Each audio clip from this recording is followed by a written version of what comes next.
Yeah. Think of all the ways we take care of our teeth. We brush them, we whiten them, we floss, we visit the dentist. Now think of all the ways we take care of our phones. We buy expensive chargers, we invest in warranties, we replace them every 2 years. But what are we doing to take care of our brains? Our brains are way more important than our teeth or our phones, and yet they don't get the same special treatment. In fact, they often don't even get a chance to recover. For example, raise your hand if you've charged your phone every day this week. Everybody. Raise your hand if you've brushed your teeth every night this week. Thank goodness, also everybody. And raise your hand if you've gotten 8 hours of sleep every night this week. Almost nobody. Now, I don't mean to imply that we're completely neglecting our brain health. If you're reading, doing crossword puzzles, doing yoga, you're doing something. But with the staggering amount of pressure our brains are under at work and at school, day in, day out, is this minor amount of maintenance enough anymore? We're starting to see our brains break down. Stress, anxiety, depression, insomnia. The list goes on. In 2014, my brain broke down. I was working as a traveling consultant, 60 hours a week, gold status in 2 airlines, living out of a suitcase. I was working so hard so I could earn that sweet money and more hard work. So pretty quickly I felt like this poor little guy.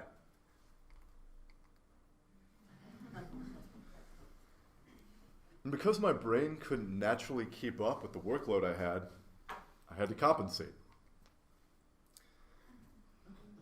And because I was so unhappy, I had to compensate.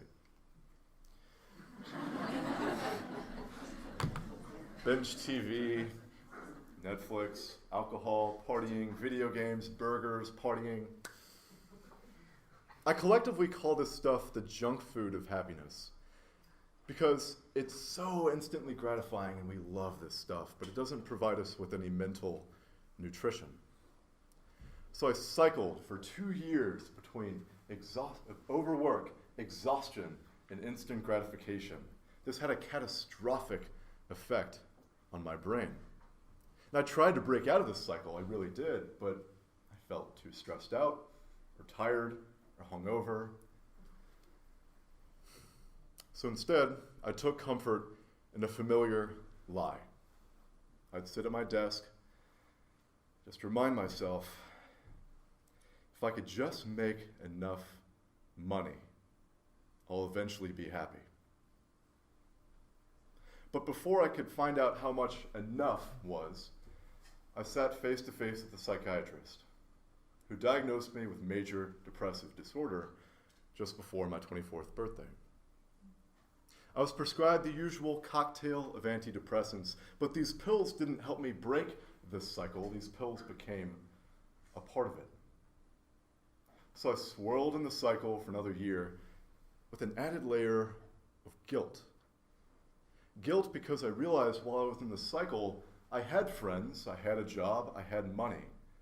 To many people around the world, this is a vision of success, and I was completely miserable. Something was missing. I'd completely lost touch with what makes me happy, with what happiness is. So I decided to do something a little drastic, maybe even a little irresponsible. I wanted to help my friends, and I wanted to help myself. So I decided to quit my job. I quit my job, I piled my savings, and I flew to Beijing. My only mission was very simple. I wanted to ask as many people around the world what it means to be happy. My journey started by asking Fortune 500 executives. These are the people, the men and women that I revered when I had a real job. But they said, we're not really sure. We're stuck in the cycle with you. So I broadened my search. I talked to business owners in Bhutan, high school teachers in India, and entrepreneurs in Sweden. But my favorite answer to the question, what is happiness, came from this man. Sati is a rickshaw driver based in Varanasi, India. He works up to 13 hours a day. Sometimes he doesn't get paid, but he was one of the happiest people I met in all of my journeys. So I asked him the very simple question, Sati, what's the secret to happiness? He went, my friend, you see, there are two secrets to happiness. The first is that happiness is love. Too many people on this earth wait around to receive love. What they forget is that we can create it. Sometimes I still feel depressed in the middle of the day, but when I do, I drive to the Mother Teresa house, where I pour soup into the mouths of those less fortunate than me. I listen to their life stories, I share in their anguish, and I create love with these people. So as a result, I know I can never create money, but I can always create love, and love will always be more powerful. I said, that's beautiful, Sati, but you said that there were two secrets to happiness. What's the other one? He said, you need to find a hot wife.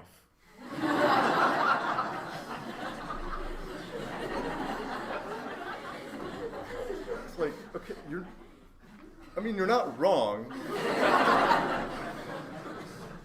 So after hundreds of conversations like that, fateful conversation in the rickshaw, I published the best ones, Science, Stories, and Wisdom, into my first book, The Millennial's Guide to Making Happiness. And my global journeys taught me something about my own brain and the state of the cycle. I realized that the reason I was swirling in the cycle for so long is because my poor brain had broken down. I hadn't done anything to maintain that sensitive organ. So how do you maintain a brain? How can we all maintain our brains? Well, how do you maintain a car?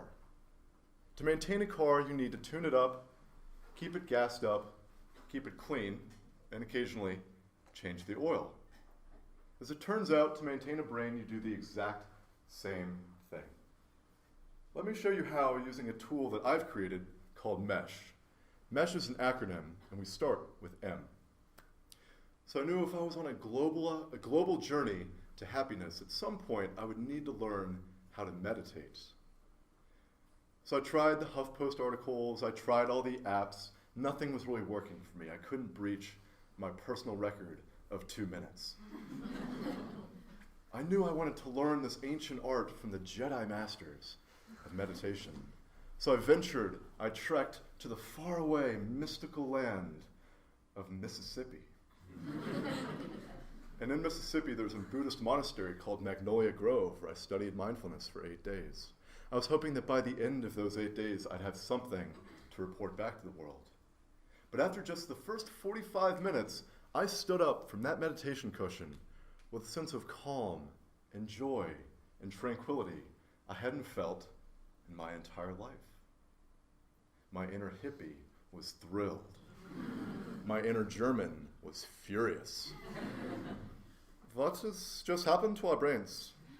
We sat down with a Volkswagen and we stood up with a Porsche. This makes no sense. We must understand. Mach schnell, verstanden? So I ran over to Brother Harmony. I said, hey, Brother Harmony, look, I've just had an out-of-body experience, but I'd like to do a little research. I know you guys don't have Wi-Fi on purpose. We're supposed to be mindful and everything, but I'd really like to go into town for just a couple hours and get some Wi-Fi, do some research. Brother Harmony went, shh, calm down. First, call me Bro Harmo.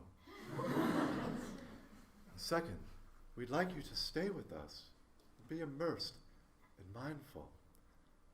I went, oh, come on, bro. Harmo. Just want to go into town for a couple hours. I promise it's for a good cause. I'm writing a book. I'm trying to share this with the world. He went, okay, but only if you bring me back some Doritos. So I go into Batesville, Mississippi. I get Bro Harmo his Doritos. And I find Harvard research showing that as we push our brains past their natural limits, as they get overworked and exhausted, connections in the brain tend to wither and become weary and wear down. But as we meditate, those connections repair themselves. So meditation is the tune-up of the brain. If I had time, I'd love to give you more advice on learning meditation, but there's some wonderful TEDx talks on meditation I'd recommend you check out. So I left the monastery with a tuned-up brain, with a nice tuned-up Porsche. But my Porsche had no gas. I still felt tired all the time. So what is the gasoline of the human brain? Well, your first guess is probably right. It's blood. Blood carries oxygen and nutrients to a tired brain. But how do you get enough oxygen and nutrients to your brain in a long, tough day? Well, the good news is our bodies have a built-in pump. And there's very simple science to get the right amount to our brain. We just pump harder. What is it that we do that pumps our heart a little harder? We exercise. I think a group of UCLA researchers put it best when they summarized their massive study on the effects of exercise in the brain with 5 simple words. Exercise ensures, not helps, not supports. Exercise ensures successful brain function. So each morning I started to meditate for a few minutes, did 25 jumping jacks. I entered the world with a brain that was tuned up and gassed up and ready for action. But there was still a serious problem. Because now we get to a confession. See, guys, I have a dirty mind. In fact, most of you confessed to me about 10 minutes that you all also have dirty minds. And I don't mean that kind of dirty mind. I mean literally a dirty mind, full of cell waste. So how do we flush out the junk from our minds? It's very simple. We just do more of what we're not doing enough of. Sleep. We go to sleep. Sleep is funny to me because it's the only essential function that we brag about not getting enough of. Can't count how many times I went to work. I was like, oh my God, Katie, I led that whole meeting and I slept for like 4 hours. But we all have that one friend that has to one-up us. Well, Chris, I ran the whole company and I slept for 40 minutes.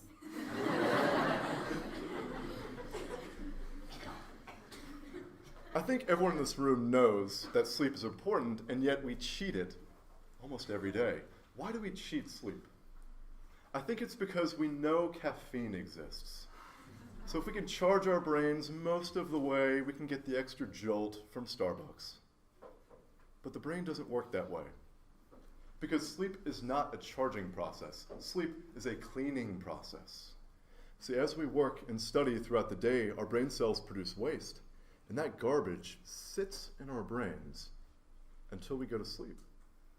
And while we're asleep, the brain flushes itself clean with something called cerebral spinal fluid. So we get enough sleep, we wake up with a nice, clean brain. So for me to get more sleep wasn't just about cooling down my bed, or cooling down my bedroom, I should say, or keeping electronics out of the room. It was about a shift in mindset. I started thinking of skipping sleep and drinking coffee is like skipping a shower and putting on cologne. Not the same thing. So if you wouldn't skip a shower, you shouldn't skip sleep.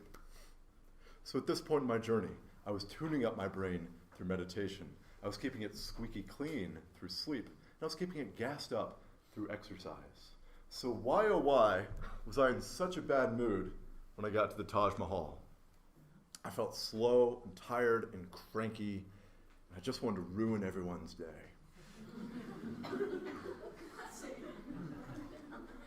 So I was with my friend Helen here. So Helen sees the Taj, and she just lights up. Oh my God, that is so special. I've never seen anything like it in my life. Guys, come here. I could stand right here and just look at that all day. So I come over with my bad mood. Well, Helen, you know he built that for his dead wife, his favorite wife.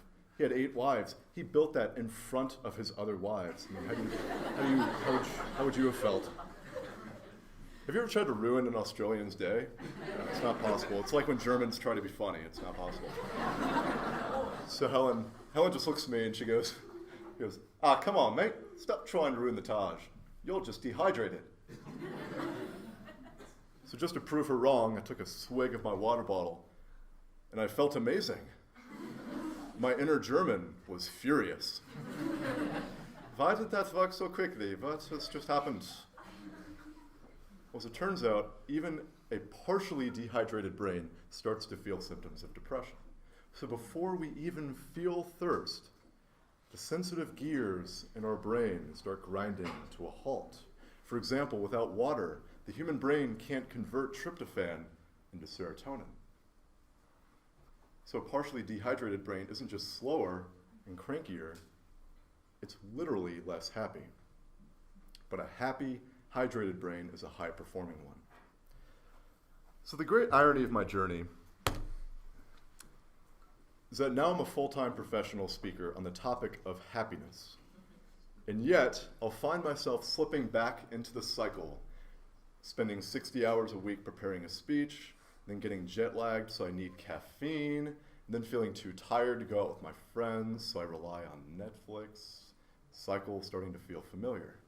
But the chief difference now is that I have a tool that will help me break out. I keep my brain out of the ditch. I keep it tuned up and on the road to happiness. So I want to leave you with this idea. Think of the car that you currently own. How well do you really take care of that car? How many miles do you have to go until your next oil change? When was the last time you washed and waxed it? Now I want you to imagine that that's the last car that you can drive for the rest of your life. If you want to get to work in 40 years, it has to be in that car. How much better would you start taking care of it? We can never replace our brains. The best we can do is take care of them. And taking care of your brain isn't just about avoiding illness. It's about achieving your potential.